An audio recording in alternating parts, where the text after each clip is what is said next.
오늘은 말라기 4장 4절에서 6절까지 말씀 묵상하겠습니다. 4장 4절에서 6절까지 말씀입니다. 말씀 읽겠습니다. 너희는 내가 호렙에서 온 이스라엘을 위하여 내 종 모세에게 명령한 법 곧 율례와 법도를 기억하라.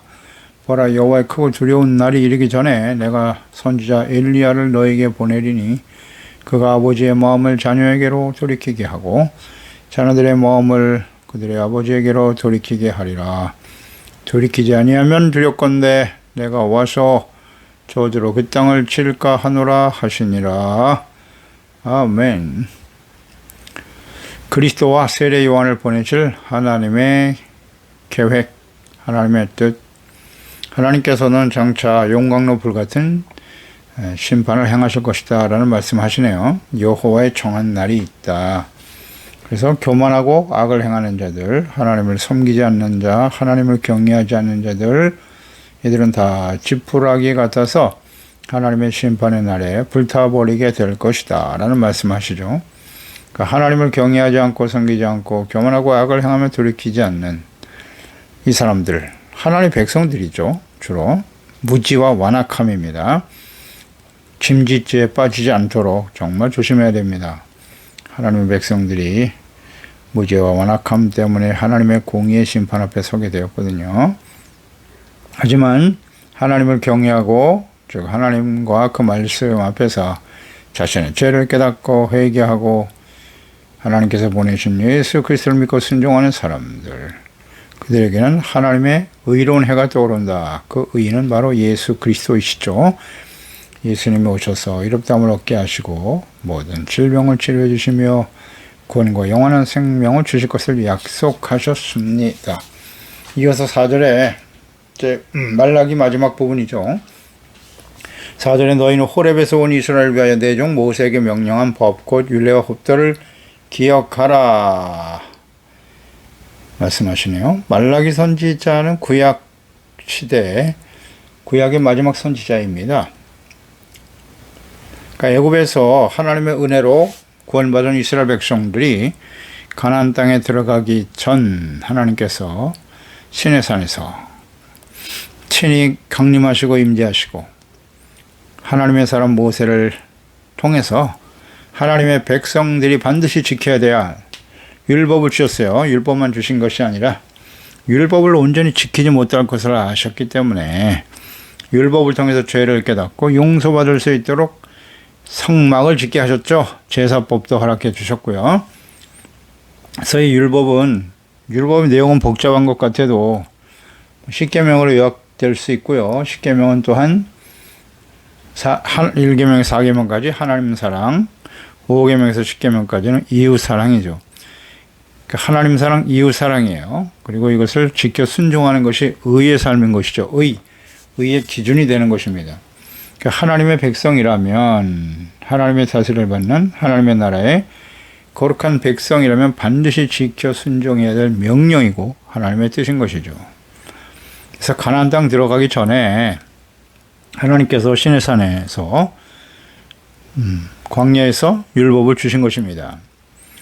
모세가 생을 마감하기 전에 하나님께서 주신 율법의 말씀을 요약해서 정리해 주셨죠. 신명기 말씀입니다. 30장 11절 이하에 보면 내가 오늘 너에게 명령한 이 명령은 내게 어려운 것도 아니고 먼 것도 아니다. 오직 그 말씀이 너에게 매우 가까워서 내 입에 있고 내 마음에 있다. 내가 이를 행할 수 있느니라.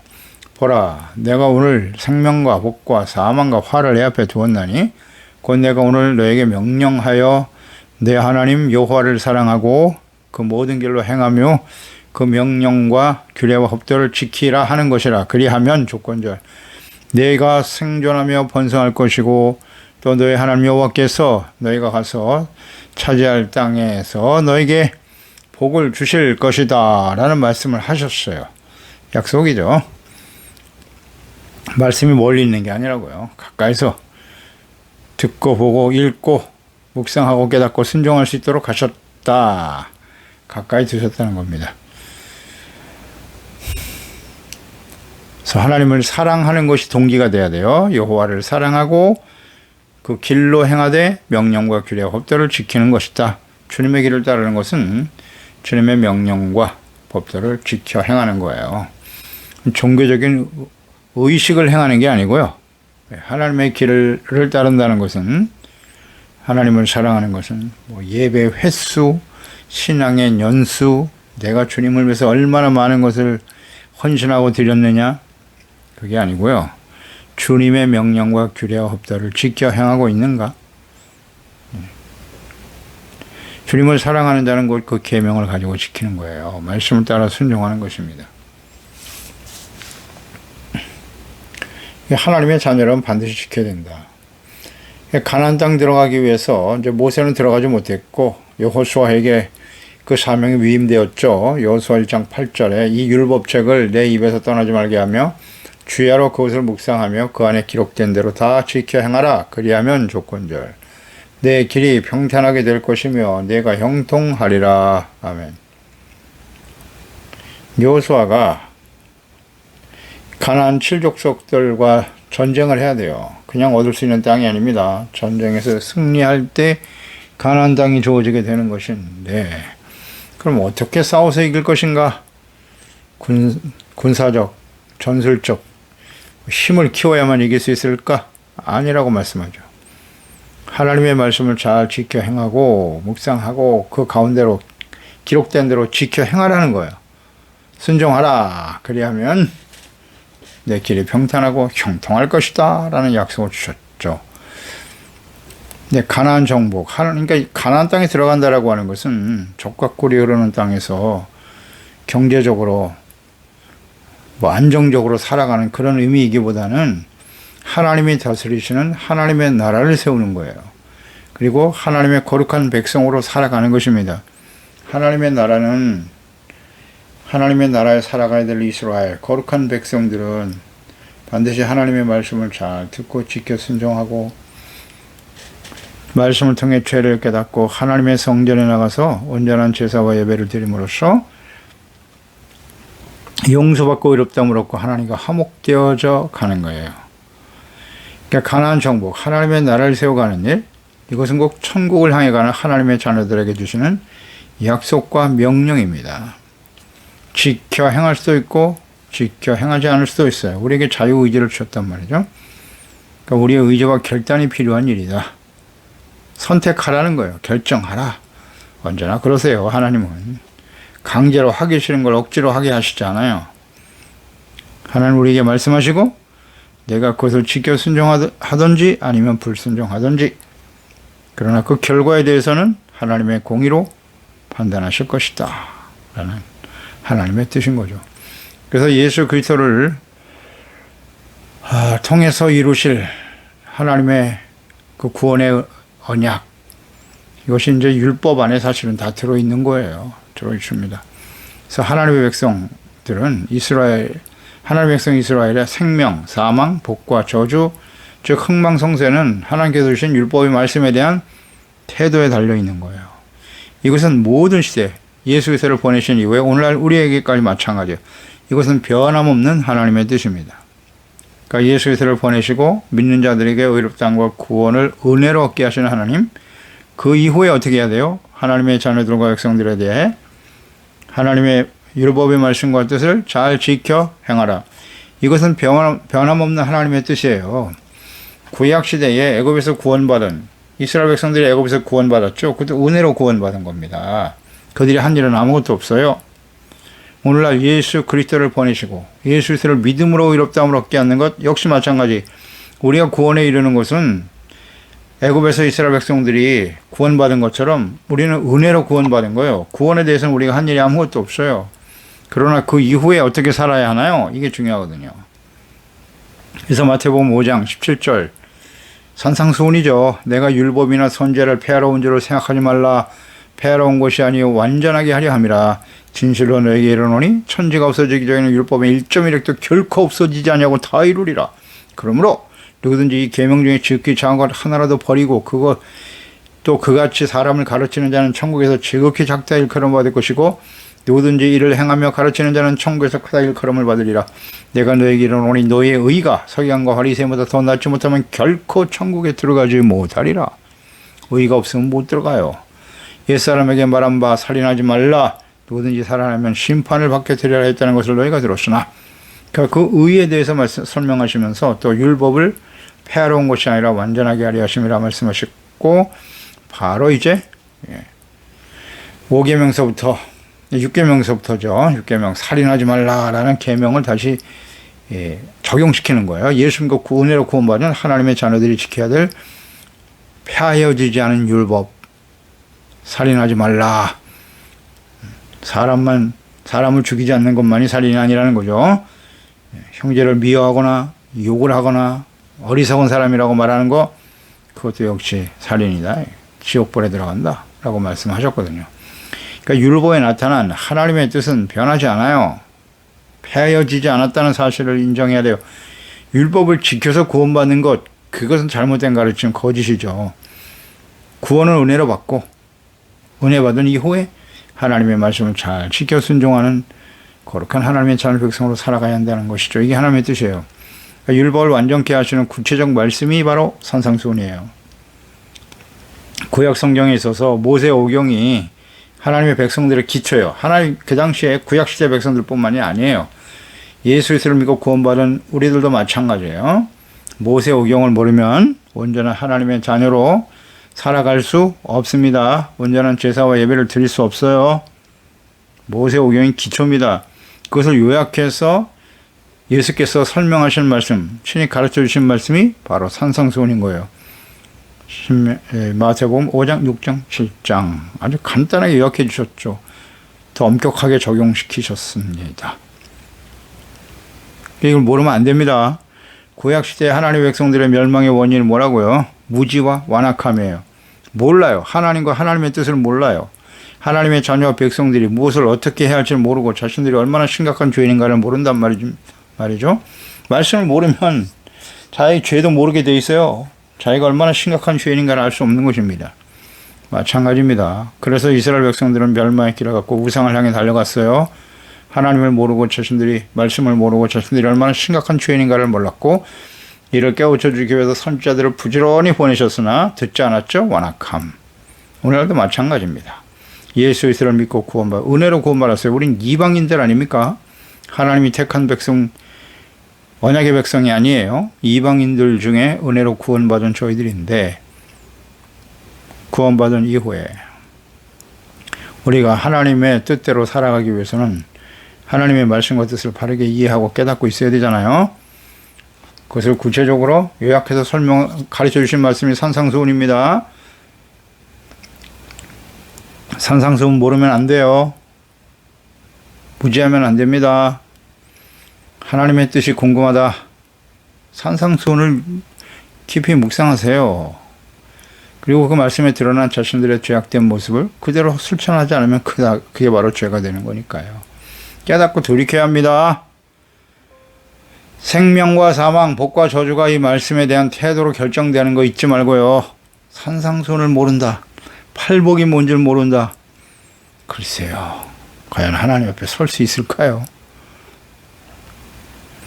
5절에 보라, 여호와의 크고 두려운 날이 이르기 전에 내가 선지자 엘리야를 너에게 보내리니. 여호와의 크고 두려운 날은 어떤 날일까요? 4장 1절에서 보았죠. 만군의 여호와가 이르노라, 보라, 용광로 불같은 날이 이를 것이다. 교만한 자와 악을 행하는 자 다 지푸라기같이 불타버리고 만다. 말씀하셨어요. 그러니까 이 크고 두려운, 여호와의 크고 두려운 날, 용광로 불과 같은 날이 어떤 날이냐? 예, 이것은 예수님의 지금 말라기잖아요. 말라기. 이 마지막 선지자 아닙니까? 마지막 선지, 신의 산에서 시작된 이 율법에 대한 하나님의 뜻, 이것은 지금 말라기 마지막 선지, 구약의 마지막 선지자인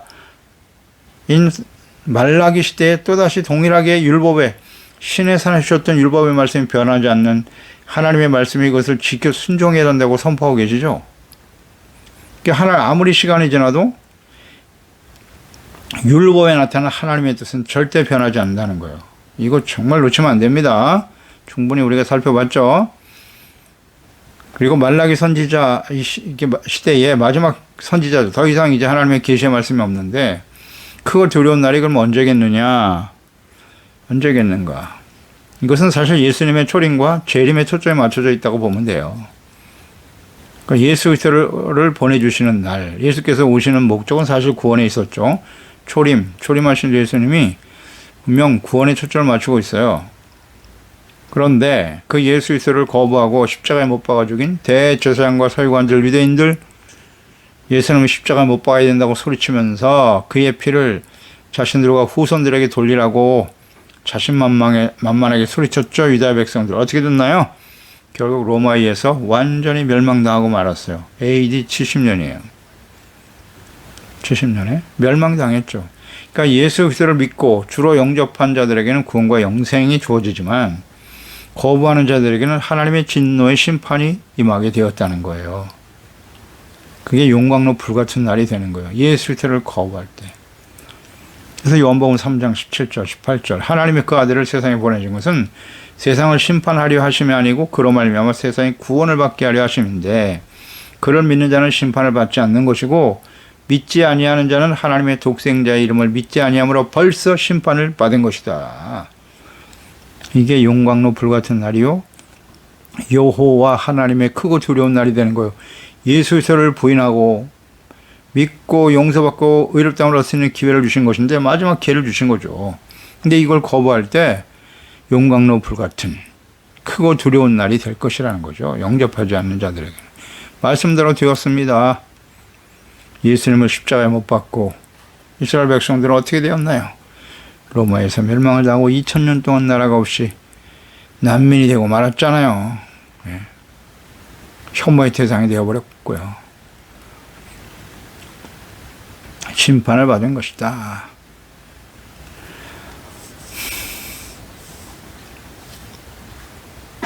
요엘서 2장 28절 이하에 보면 이런 말씀 있죠. 그 후에 내가 내 영을 만민에게 부어줄 거다.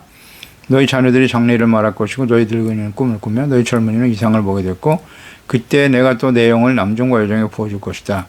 내가 이적을 하늘과 땅에 베풀 것인데 곧 피와 불과 연기 기둥이라. 여호와의 크고 두려운 날이 이르기 전에 해가 어두워지고 달이 빛같이 변하려니 와 라는 말씀하죠. 그러니까 하나님께서 이 마지막 때에 성령을 부어주실 것을 약속하셨어요. 모든 사람에게 성령을 부어주실 것이다. 그리고 이제 곧 여호와의 크고 두려운 날이 이르게 된다는 거죠. 이르기 전에 해가 어두워지고 달이 핏빛까지 변하게 된다라는 말씀을 하시거든요. 여호와의 크고 두려운 날, 성령의 기름 부으심과 성령의 임하심과 두려운 날이 연결되어 있네요.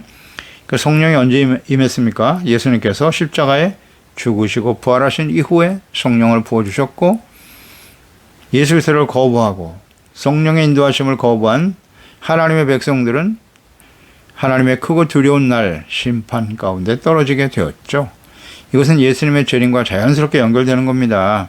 이 마지막 때에 하나님께서 요한서 2장 28절처럼 초대교회 성령을 부어주신 것, 그것이 이제 말세의 시작이에요. 거부한 이스라엘 백성들은 하나님의 진노의 심판 가운데 떨어졌죠.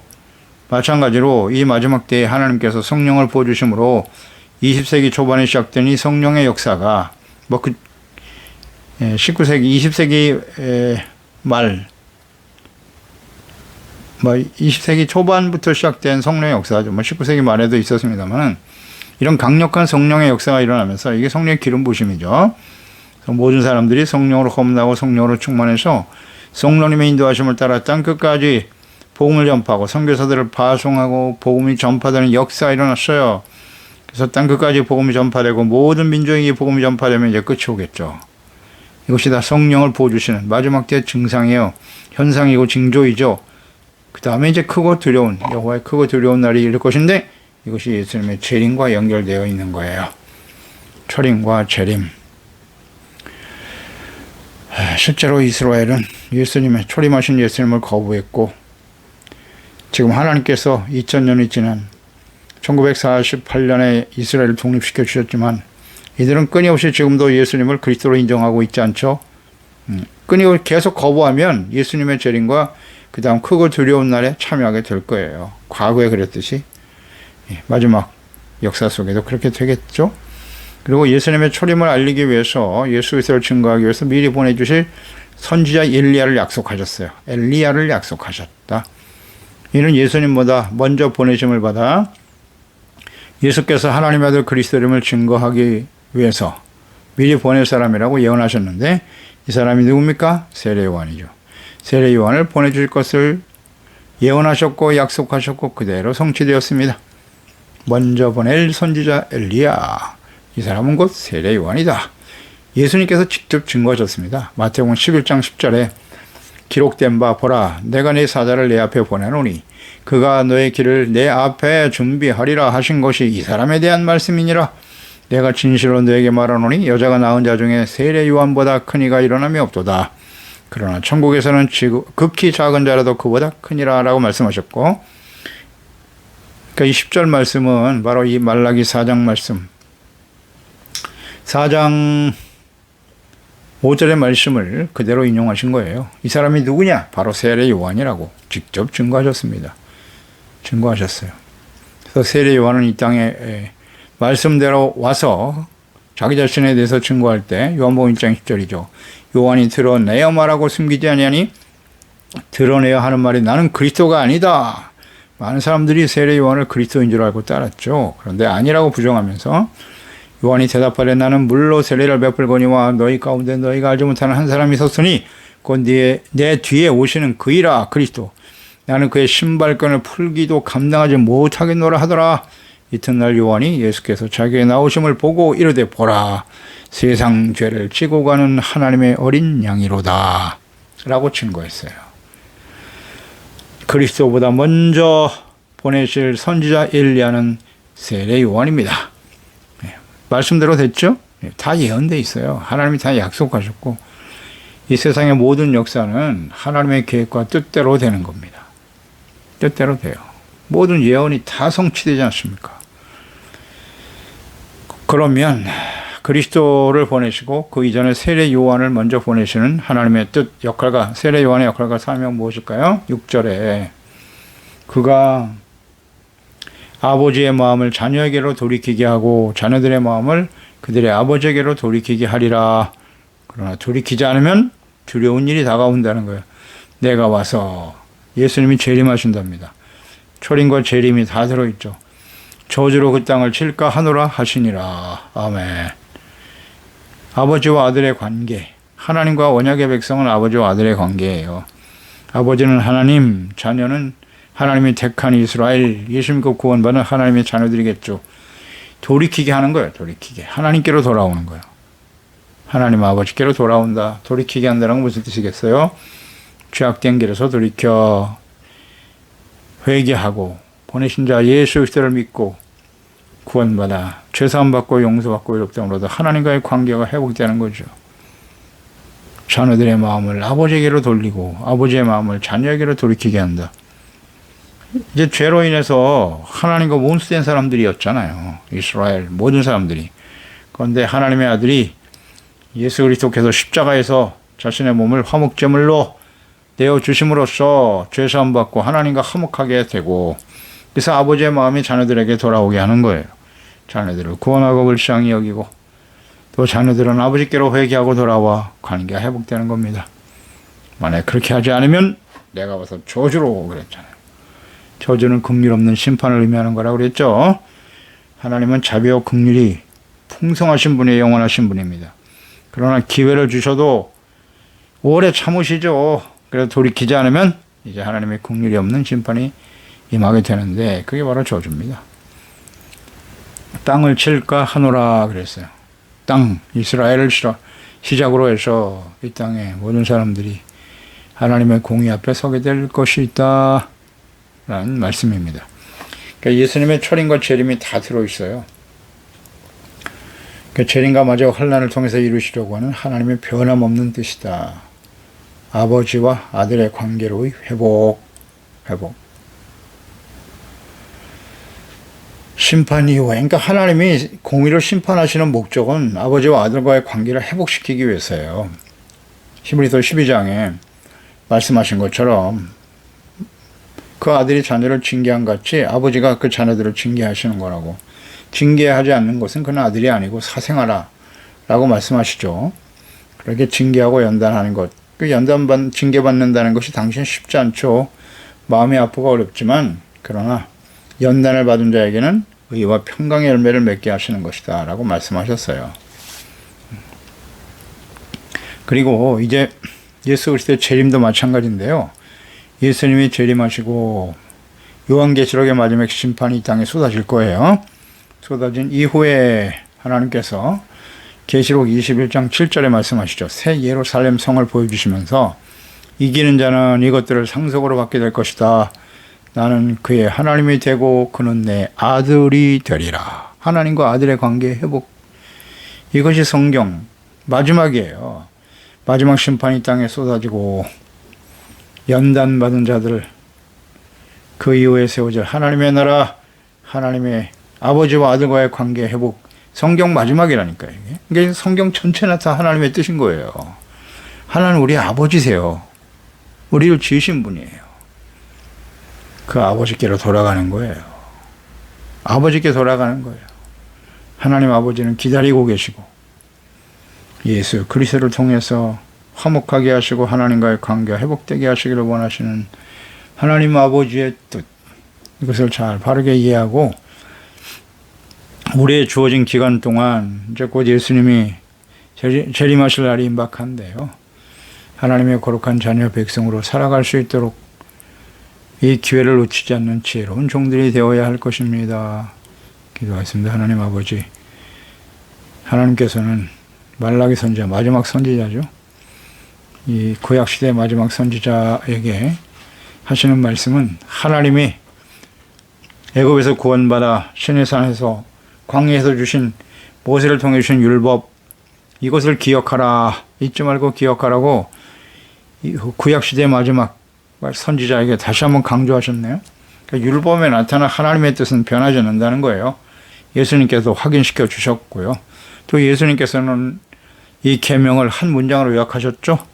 내가 너희를 사랑한 것 같이 너희가 서로 사랑하라. 새 계명. 이걸 지켜야 됩니다. 순종하는 것을 주님이 원하세요. 그렇습니다. 먼저 우리와 함께하는 가족들, 또 그리스도 몸된 교회 지체들, 서로 사랑하고 형제간에 서로 사랑, 형제 우애를 더하고 주님의 사랑을 더하여 실천해가는 저희들이 되게 해주세요. 이것을 기억하라고 하셨어요. 절대 변하지 않아요. 특히 산상수훈의 말씀을 잘 묵상하고 하나님의 뜻을 바르게 깨달아 이 말씀을 지켜 순종하는 자는 반석 위에 집을 지은 자와 같다고 하셨습니다. 홍수가 나고 비바람이 불어도 절대 무너지지 않을 것이다 라고 말씀하셨거든요. 주님의 말씀을 잘 지켜 순종하여 의와 거룩함을 지켜가는 것, 이것이 하나님의 뜻입니다. 죄를 버리고 의롭다함으로도 하나님 아버지와 그의 자녀된 저희들이 그 관계를 회복하여 하나님과 화목하고 하나님의 자랑스럽고 영광스러운 자녀들로 살아갈 수 있는 저희들이 되도록 날마다 하나님의 말씀 앞에서 또 성령님의 인도하심을 따라 두렵고 떨리는 마음으로 하나님을 알고 믿고 순종하며 따르는 지혜로운 하나님의 종들이 되어서 영광스러운 모습으로 주님을 맞이할 수 있는 영원한 하나님의 나라에 설 수 있는 우리 모든 지체들, 가족들, 자녀들 되게 하여 주시옵소서. 예수님의 이름으로 기도드리옵나이다. 아멘.